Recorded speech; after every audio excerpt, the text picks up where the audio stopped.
Good morning and welcome to another episode of Morning Java, brought to you as always by our friends at the Get Go Cafe and Market, where you can eat well. That's one of my favorite things about there. You go in there, a lot of these places, like convenience stores, whatever, you go and you feel like you're going to have something junky, and it's good food. No, it's January, and that's the time everybody starts trying to lose some weight, and Lord knows I need to, so good time for salads. He's going to be shedding some weight with all of the work that he has to do out in San Jose covering the NHL's All-Star Weekend. It'll be your first one, right? Yeah, I'm looking forward to it. They haven't had one in Pittsburgh here in, 30 years almost, and What is that?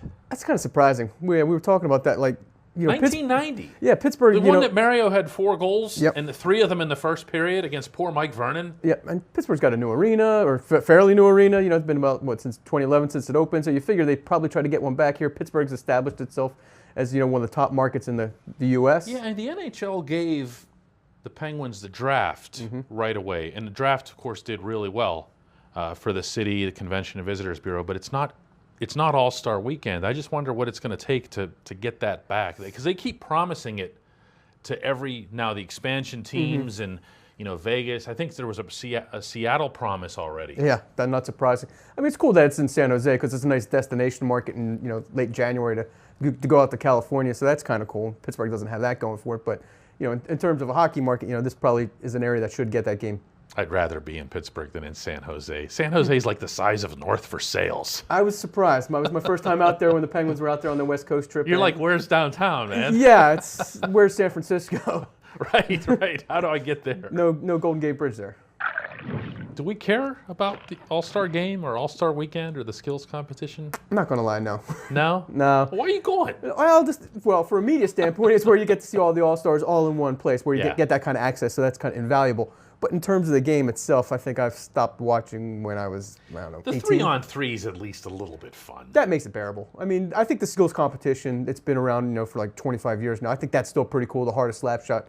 That will never stop amazing. Hardest shot is the one that, even in our household, where most of my family doesn't really particularly get invested in sports, the hardest shot, everyone will stop what they're doing to see, who can top, Zdeno Chara and, the guys, the Shea Webbers who can really rip it. That's fun because they're going all out. Yes, and that's the problem with the game is because even if it's They 3-on-3, they're not going all out. But at least with 3-on-3, it kind of forces you to skate a little bit just to keep up. So it's better than what it was, but it's still not hockey. No, it's not. But the event itself, as you said, affords the access not only to the players. Gary Bettman does an availability there. There's all kinds of issues that can come up.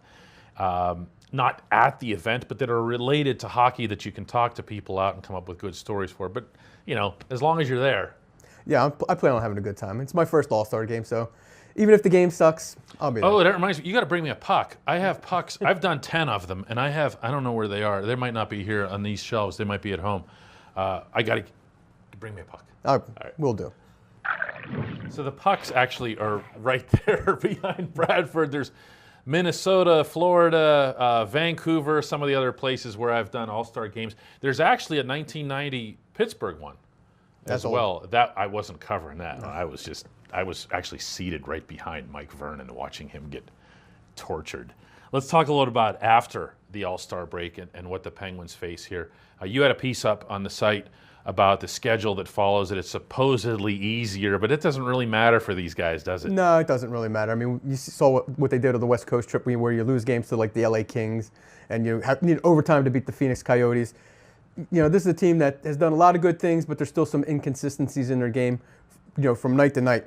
Yeah, and I think that's the biggest test that they face is not who they're playing or even where they're playing them, because they've been immune to that. They've played some of their best, most complete games in places like Toronto, Winnipeg, and so forth, where they've, Calgary against some of the league's better teams and just played really sound, disciplined hockey. And what's it going to take for it to sink in with these guys that everything starts from the back out? Yeah, probably maybe seeing that where they're at in the standings and maybe the threat of missing out on the playoffs, because that's what usually has motivated them. Remember last year it was around this time last year when the Penguins also turned it around in January because they were in jeopardy of missing the playoffs. I don't think that's going to happen. I think this year has been much different than last year, but it's a team that, when they're engaged and when they feel like there's a challenge, they usually rise up for it. Well, you mentioned last January, And the other thing that coincided with that was that Matt Murray got really hot, remember? And now a couple other guys did too, including Evgeny Malkin, which wouldn't hurt the process as well. But Matt Murray's stability, why might Sullivan not go to Murray more often after this break? I'm interested to see what happens with that, because in December, when the Penguins did start turning around, they kind of made it a partnership. They kind of went out of their way, Mike Sullivan and Jim Rutherford, to say, "Oh, Casey's not It's the like backup." this. You know, Yeah. it was a partnership. Well, clearly Matt Murray is pulled away, and I suspect if he continues to do that when out of the break, you know, that maybe he'll start getting the lion's share of starts, which I think is going to happen anyway. 2 out of 3, 3 out of 4. Yeah, he's going to have and to so do that. forth. I mean, he's not going to get 50 games because that's just been Matt Murray's MO with injuries. But, you know, if he plays anything like he did, like he's been playing the last 11 games, you know, that's pretty good. That'll give Yeah. the Penguins their best chance. Right.